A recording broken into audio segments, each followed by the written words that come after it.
Hola, soy Violeta Reaño, bienvenidos a Debate y Diálogo. A raíz de un reciente caso de maltrato hacia un niño pequeño de 5 años que se hizo público a través de las redes sociales, se ha colocado sobre la mesa de debate el maltrato infantil. ¿Se debe justificar la violencia o el castigo físico como medida correctiva? Escríbanos a @DID7.3 con el hashtag Debate y Diálogo y también a nuestro perfil en Facebook, que estaremos encantados de recibir sus preguntas, sus comentarios y también sus propuestas. Bienvenidos. Violencia lleva más violencia. Si se lo merece, pégale. Los golpes crean traumas psicológicos. Una cachetada puede mejorar su conducta. Enséñale sin violencia. Un palmazo bien dado y santo remedio. Debemos criar buenos hombres y mujeres. Lo que el niño ve en casa, luego lo repite. No podemos seguir con los castigos. Cuando son muy caprichosos, se merecen un sopapo. No es una buena manera de corregir. ¿Se debe justificar el castigo físico a los niños como medida correctiva?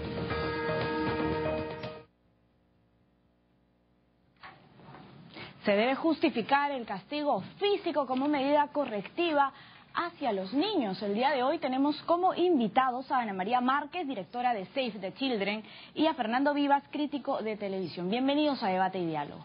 Gracias. Hola, ¿qué tal?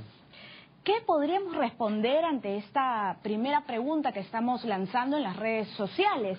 Ana María Márquez, ¿se debe justificar la violencia? Creo que no se debe aceptar ninguna forma de violencia hacia los niños. Existen formas que permiten, sin utilizar la violencia, garantizar la educación de nuestros hijos, el aprendizaje y la interiorización de normas. Cuando tú ejerces violencia contra el niño, cuando lo castigas, lo que estás haciendo es provocándole daño a él como persona y no modificando, corrigiendo la conducta, que es lo que originó este tipo de reacción. Fernando Vivas, ¿se debe justificar, silenciar? ¿Somos cómplices de alguna manera si no comentamos o si vemos un caso de maltrato hacia un menor? Sí, claro que sí. O sea, la violencia no está justificada y no solo la violencia física, ¿no? Hay formas de violencia verbal, por ejemplo, las injurias que pueden ser terribles también, ¿no? Y a mí lo que me preocupa es que en casos como este, la violencia contra un menor de edad también puede traer a colación otras violencias, ¿no? La reacción del público, legítima, escandalizada, también puede ser muy violenta, ¿no? Hemos visto cómo, por ejemplo, cuando salía de una audiencia el padre biológico, que no es culpable en este caso de lo que le pasó a su hijo porque fue víctima de violencia del padrastro, sin embargo la gente le empezó a tirar cosas al padre biológico porque confundían uno con otro. Entonces también cuidado, que la reacción a una violencia no puede estar acarreando otra forma de violencia, ¿no? Romy Scrott, que es la joven a la que muchos han considerado valiente, una joven que podría incluso iniciar una campaña en contra del maltrato infantil, salió con este video que ella misma tomó en el estacionamiento de San Isidro y lo publicó en las redes sociales. Y es verdad, como menciona Fernando Vivas, que la gente, no solo en las redes sociales, se indignó muchísimo, pero dentro de su indignación también podríamos señalar que hay violencia, como lo está mencionando Fernando Vivas. ¿Es así?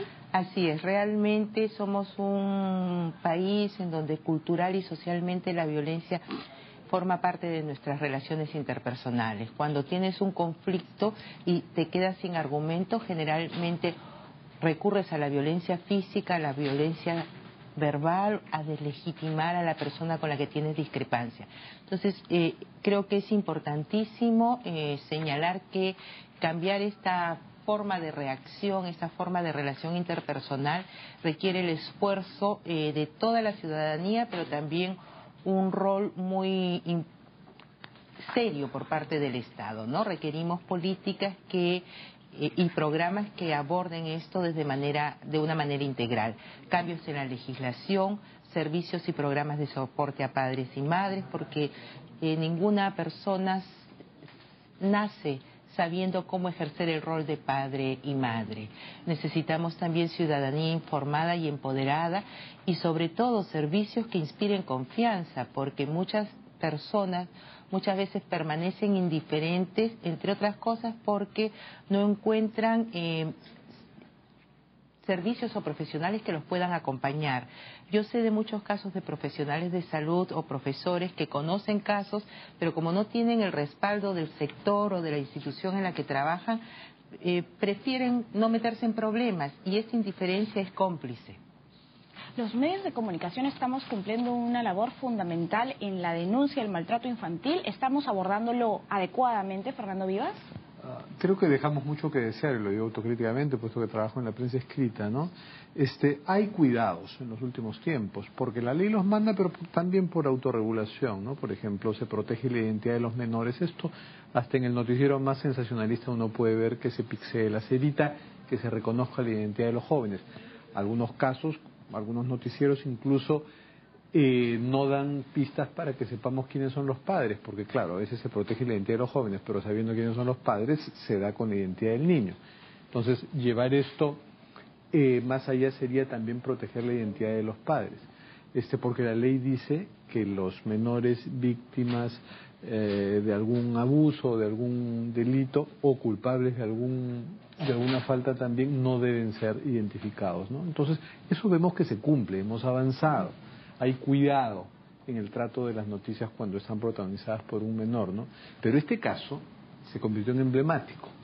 Entonces ya escapa cierto que se protege la identidad del niño, pero los padres, el padrastro, sí ha sido revelada su identidad en muchos programas, porque ya es una materia pública, y yo esto sí creo que es legítimo tolerable, porque el caso ya es de una dimensión nacional donde se ha vuelto emblemático. Y cuando un caso se vuelve emblemático, se vuelve conocido, hay mucha presión en la sociedad para ver cómo se resuelve.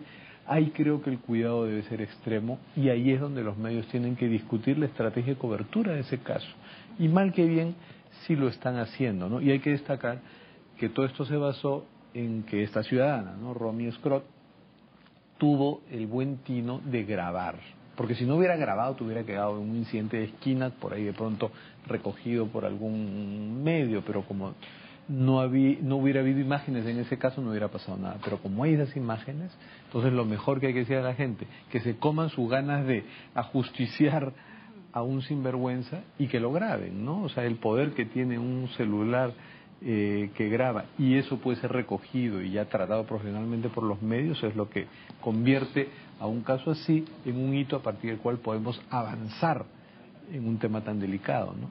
Pero ¿cuántas vidas se pueden salvar si se denuncia a tiempo? Y no solamente hablo de los familiares más cercanos, sino también de los vecinos o de los amigos, o en este caso de testigos, ¿verdad? Que sin tener una relación de parentesco ni de cercanía pueden denunciar un caso de violencia, de maltrato, en general, no solamente infantil, pero es muy importante, y del tema que estamos hablando hoy, de la violencia infantil, por ejemplo, seguramente se recuerda otro caso emblemático, bueno, de maltrato infantil que llegó en realidad a la muerte, llevó a la muerte a la niña Pierina, y el año pasado, en diciembre de 2014, se ratificó cadena perpetua para la madre de esta niña de 9 años, que la asesinó con crueldad, que la amordazó, que incluso la golpeó con palos de madera, le cosió la boca, le rapó la cabeza y le introdujo un objeto contundente por sus partes íntimas para que aparentara a la escena una violación. Los vecinos escuchaban los maltratos, pero nunca nadie denunció. La niña también en algún momento dijo que era golpeada por su madre, pero sin embargo no se hizo más.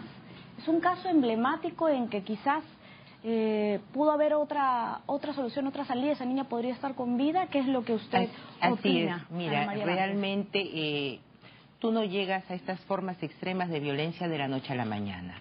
Es algo que crece y empieza con un grito, con indiferencia, pero la violencia se va incrementando.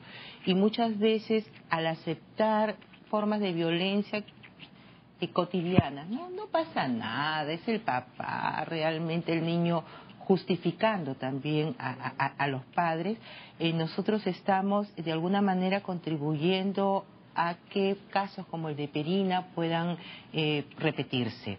En ese caso, la profesora del jardín, los vecinos, fueron testigos de las primeras manifestaciones de violencia. El problema es que muchas de estas personas pueden ser sensibles, pero si no saben dónde acudir. si no encuentran respuesta positiva del servicio de la institución o de la autoridad a la que acudes. Ese caso fue presentado por varias personas ante la DEMUNA de la localidad, fue incluso presentado al juez de paz, pero no pasó nada. Entonces lo que necesitamos es identificar situaciones de riesgo, referirlas oportunamente a servicios que deben ofrecer soporte a los padres. Yo sinceramente siento que ningún padre, salvo estos casos extremos de personas que tienen patologías, ningún padre se siente bien castigando a sus hijos, usando la violencia. Muchos de estos padres no tienen habilidades, no tienen recursos, no saben cómo manejar esa situación de conflicto. Y es allí donde el Estado y las organizaciones cercanas a las familias tenemos la oportunidad de dar la información, dar el soporte que estas familias requieren, ¿no? Es. Fernando Vivas, ¿la violencia hacia los niños o el maltrato infantil es un asunto público o es un asunto privado? Bueno, es un asunto público desde el punto de vista, desde el momento en que es denunciado, ¿no? Si en el caso de Pierina algunos vecinos lo hubieran grabado a la niña siendo maltratada por la madre, eso hubiera ayudado muchísimo. O sea, el poder que podemos tener con un celular grabando algo es mucho mayor que podemos tener probablemente yendo a la comisaría donde la policía no se porta bien y a veces desestima las denuncias, ¿no? Entonces es mucho lo que se puede hacer cuando ya hay un caso que es materia de atención pública. Hay que analizarlo, hay que ponernos en el pellejo de todos los actores, pero también hay que ser comprensivos, en el caso del niño de 5 años, hay que ponernos en los zapatos de la madre también. Nosotros decimos, la madre también que vaya presa, pero estamos seguros de cuál puede ser el mejor destino para ese niño y su mellizo, porque son dos niños. De repente todavía cabría ayudar a que la madre se haga cargo de ellos, o de pronto cortar por lo sano y que los niños pasen como otros niños al Estado o a los familiares. En fin, hay muchas cosas que analizar, y una de ellas, y con eso quiero terminar, es que hay muchos prejuicios permeados por el Estado y por una sociedad tradicional y por la Iglesia que nos impiden también darle a las familias herramientas. Esos padres no solo no tienen todas las habilidades para educar a sus hijos, ni siquiera tienen las habilidades para planificar su familia. Y en unas sociedades donde ni siquiera podemos tocar con sinceridad el tema de la planificación familiar, difícilmente vamos a poder tocar el tema de la educación de los niños, ¿no? Bien, volvemos entonces para ampliar más este tema tras una breve pausa. Estamos con Ana María Márquez, directora de Save the Children, y con Fernando Vivas, crítico de televisión. Ya lo sabe, escríbanos a nuestras cuentas de Facebook y de Twitter, @DID7.3, y en Facebook Debate y Diálogo. Ya volvemos.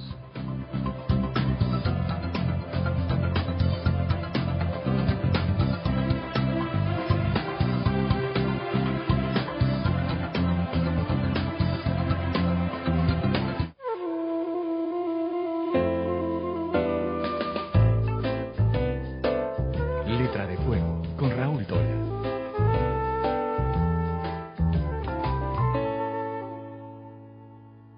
¿Cómo está? Soy Raúl Tola, esto es Letra de Fuego. En esta ocasión nos acompaña el escritor español Juan Bonilla, magnífico escritor que tiene varios libros de relatos breves, como Una manada de ñus, que explora el mundo de la juventud con un punto de vista muy particular.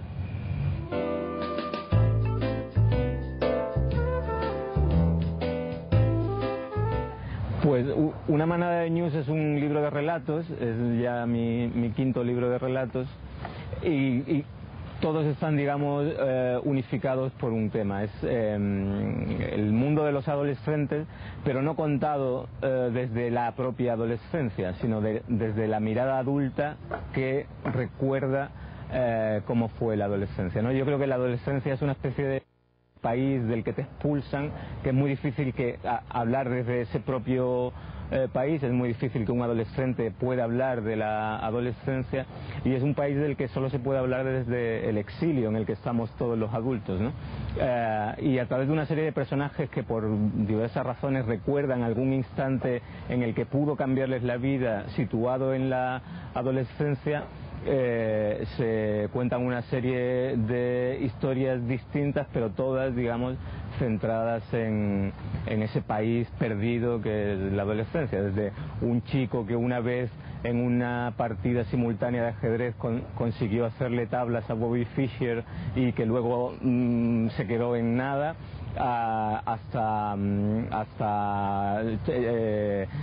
otros adolescentes que descubren que los adolescentes tienen la capacidad de intercambiarse fácilmente sin que su familia se den cuenta de que ha habido un cambio, ¿no? Entonces yo me voy a casa de mi amigo y mi amigo se va a mi casa y nuestros padres ni se dan cuenta de que nos hemos intercambiado, ¿no? Entonces es la mirada adulta reflexionando acerca de aquello que perdimos en el lejanísimo ya país de la adolescencia.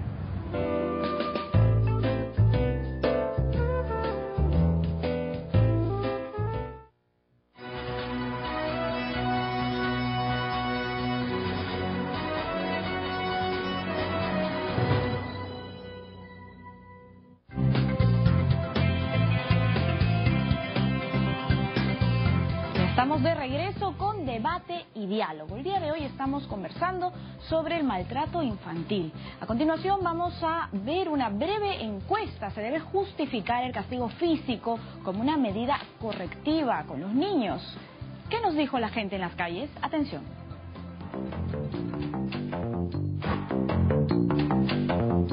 No, deberían de ¿cómo se llama? Considerar primero hablarles, ¿no? Porque los golpes trauman a los niños. Hay otro tipo de sanciones que deberían de poner. Porque nadie tiene derecho de dañarlos, ellos hay que cuidarlos porque los primeros años es lo mejor que hay que cuidarlos para que el día de mañana ellos no tengan traumas ni nada y sean mejores personas. Eso es lo mejor. Bueno, castigarlo con lo que más le gusta, de repente negociar con ellos. No se debe castigar al niño. Al niño hay que conversar y aconsejar, no es para castigar. Antes los antiguos pegaban, porque los padres no sabían, no tenían educación, prácticamente eran analfabetos. Pero ahora nosotros conocemos eso, no es de criar ni al entrenado ni al entrenado, no golpea. Al contrario, se aconseja. No, lógicamente que no, que estamos muy equivocados, muy errados los padres, ¿no? Y esperemos que no suceda, porque últimamente esos casos que ha habido de el padrastro que le pegó le castigó al niño, sí, no estoy de acuerdo. No es correcto, señorita. ¿Por qué? Porque a los niños hay que tratarlos bien, porque no es una consecuencia y cuando sean mayores, ¿cómo son? Repiten lo mismo lo que le hacen a los niños. No, pues imposible. Hay que castigarlos de otra manera, quitándole lo que más les gusta, de esa manera. No, yo creo que al niño siempre se le tiene que hablar y formar desde pequeño para que pueda crecer adecuadamente, no tenga un desarrollo adecuado, ¿no?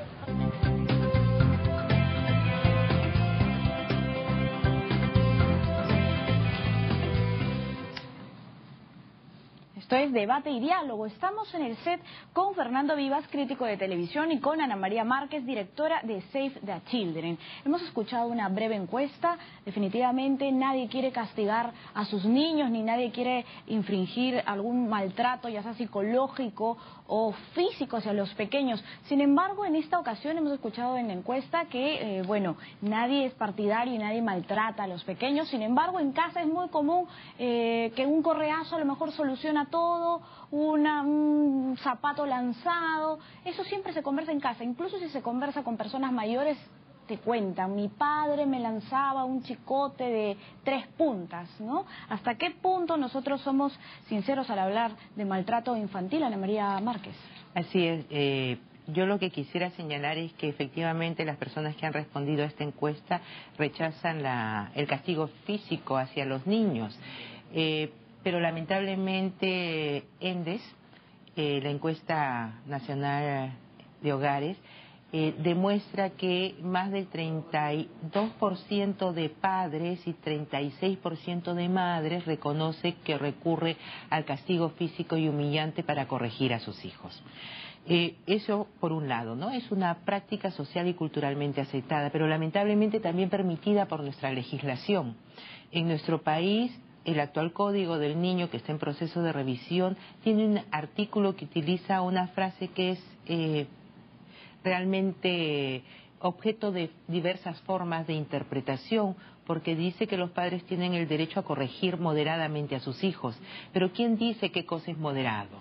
Yo creo que para evitar exponer la integridad y la dignidad de los niños y niñas, deberíamos tener en nuestra ley una norma que prohíba de manera expresa el castigo físico y humillante, no solamente en el hogar. Es una práctica que también tienes en los centros de atención residencial a niños, en los servicios de cuidado diurno, lo tienes también en las instituciones que acogen niños. Entonces, realmente nuestro país necesita que el Congreso se ponga las pilas. Hay una corriente de opinión favorable en estos momentos y en la próxima legislatura invocaríamos, ¿no?, para que se someta a debate este dictamen que está pendiente de aprobación. Fernando Vivas, antes de la pausa, mencionó también un tema de prejuicios. Sí, muchos. ¿Hasta qué punto los medios de comunicación le dan cobertura a un caso de maltrato infantil siendo de un distrito o de otro? Vamos a llevarlo hasta ese punto tan radical. Fernando Vivas. Sí, bueno, claro, nuestra sociedad pues está muy segmentada, ¿no? Importa más para la opinión pública el estrato AB que el estrato CD, y eso es cierto. Entonces, un caso en el estrato más solvente económicamente siempre va a generar más atención. Pero hay una paradoja, y hasta una ironía, ¿no?, que esos sectores son menos abiertos a contar su vida al público. Entonces, por eso el protagonismo de muchas de las notas informativas tiende a ser de los sectores CD, que son los relegados del Estado y la sociedad, y que a veces utilizan a las cámaras para dar sus reclamos, ¿no? Entonces, la televisión tiene dentro de este sensacionalismo a veces una compensación democrática, porque ayuda a que los que no tienen voz la tengan, ¿no?, por algún rato. Pero tú me preguntabas por el prejuicio, y hay mucho. Yo creo que desgraciadamente estamos en una sociedad que la educación es muy represora. Entonces, por eso de castigar, incluso eso mismo, ¿no?, de que el mejor castigo es hacer que el niño, quitarle lo que más le gusta, y de repente eso que más le gusta es algo muy bueno para él. Yo creo más en una educación de libertad, con firmeza cuando el niño se excede, pero ayudándolo a que pruebe lo que le guste y lleve más allá. Por esta educación prejuiciosa tenemos, por ejemplo, un horario familiar, muchos le llaman de protección al menor, en realidad en la ley se llama horario familiar, que reprime cosas que yo no creo que habría que reprimir, ¿no? Desnudos, lisuras, porque aparentemente al niño le van a hacer daño. Yo no creo en absoluto que la exposición del niño a los hechos de la vida, y sobre todo cuando son en un programa de ficción o de entretenimiento, lo va a dañar, a perjudicar. Más bien, eso sería la ocasión para que sus padres le enseñen esos hechos de la vida y no los estén alejando de ellos. Entonces, esa educación represora, esa educación que censura lo que el niño puede ver, en realidad está utilizando al niño de pretexto para justificar ese propio ánimo autoritario, represor de los adultos, ¿no? Yo veo que esos prejuicios están muy inscritos en la educación, y sobre todo en la educación católica, ¿no? Sí, yo quisiera agregar que realmente, además de prejuicios, hay un fuerte contenido de autoritarismo y de una organización patriarcal en nuestro país, ¿no? Se ve al niño como un objeto propiedad de los padres, y en los procesos educativos, en vez de educar a nuestros hijos en ambientes de respeto y de libertad, lo que hacemos es ejercer violencia, haciendo uso del poder que nos da el ser el padre, el ser más grande, y lo único que logramos realmente es inspirar miedo, no respeto, que es lo que en el fondo quieren los padres. Vamos a hacer una breve conclusión, una breve reflexión del tema del que estamos hablando hoy para cerrar con este bloque. Fernando Vivas. Bueno, que bienvenidos los casos emblemáticos como el del niño de 5 años cuyo nombre no podemos decir porque tenemos que ser consecuentes con proteger su identidad, ¿no? Y casos emblemáticos logrados gracias a que una ciudadana tuvo la inteligencia, en lugar de agarrar a golpes al padre, que no se trata de eso, de grabarlo, ¿no? Entonces, de tener un registro en video que nos permite hacer este análisis. Y de cada niño que sufre y que ese sufrimiento se convierte en un hecho público, aprendemos. Entonces, de este caso tenemos que sacar buenas conclusiones como las que hemos estado conversando, ¿no? Que la violencia no se justifica, pero que hay que ponernos en el pellejo de todos los actores en torno a esto y ver que en realidad estamos transmitiendo una educación muy represora, ¿no? Que no solo llega a golpear al niño, sino que aun cuando no lo golpea, él está, como bien lo ha expresado Ana María, haciéndole sentir que es un ente que no tiene capacidad de decir, ni siquiera para aprender solo a darse sus golpes y a ver lo que en el fondo no le va a hacer daño, ¿no? Muchas gracias, Ana María Márquez. Sí, yo creo que mi principal conclusión es que no hay que permitir ninguna forma de violencia. Está bien nuestra indignación, nuestro rechazo al caso que ha llegado a la opinión pública, pero también rechacemos esas formas de violencia cotidianas que muchos padres no reconocen como tal. Insultar a nuestro hijo, tirarle el trabajo que hizo inadecuado, gritarlo, eso provoca daño. Hay otras formas de educar a nuestros niños y el Estado tiene que asumir su responsabilidad, prohibiendo el castigo físico, pero garantizando también recursos que nos permitan prevenir la violencia y educar a los padres. Bien, muchísimas gracias a ambos por participar en Debate y Diálogo. Hemos estado con Fernando Vivas, crítico de televisión, y con Ana María Márquez, directora de Save the Children. Ellos nos han comentado que de este caso aprendemos que vivimos con una educación muy represora, que no debe de permitirse ninguna forma de violencia hacia los niños, ni insultarlos, ni golpearlos, ni hacerlos sentir inferiores, y prohibir el castigo físico porque hay otras formas de educar. Con esto nos vamos a una breve pausa y escríbanos a nuestras redes sociales, @DID7.3, y a nuestra cuenta de Facebook, Debate y Diálogo. Regresamos con más en breves minutos.